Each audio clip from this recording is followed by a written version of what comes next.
yan, ano eh, parang walang COVID, ano? Yung pagkain mo dyan sa labas, parang relax na relax ka.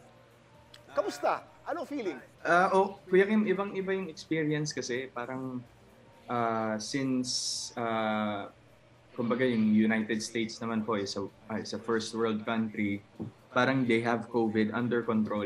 It's just that hindi lang nakokontrol yung surge or number of cases. But ngayon po doon medyo maluwag kasi nilift na po. Actually, upon arrival namin po doon, parang 1 month nang nilift yung mandate regarding mask. So pwede kang mag-mask, hindi na mag-mask sa labas, pero kapag enclosed establishments, dapat nakamask ka kasi hindi ka Correct. papapasukin. Yeah. So, if I'm not mistaken, that's in Santana Row po sa may California po. So I keep on going back to that restaurant po kasi masarap yung hot chocolate dyan eh. Tsaka dyan din po ako pumunta.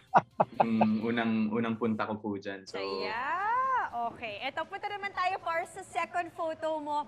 Grabe, bagay na bagay naman everything in this photo. From the car to you sitting down and having a drink. So, ano to, Pars? Explain naman this photo. Wala lang, parang wala po siya sa plano to rent a car. Actually, it's just a rental car.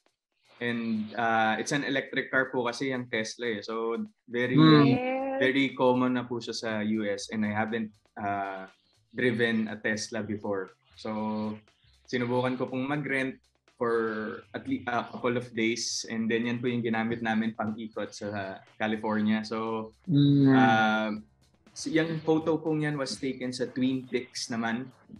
So, yun po yung parang elevated area sa may San Francisco po. So, malamig. Tapos, kape-kape lang.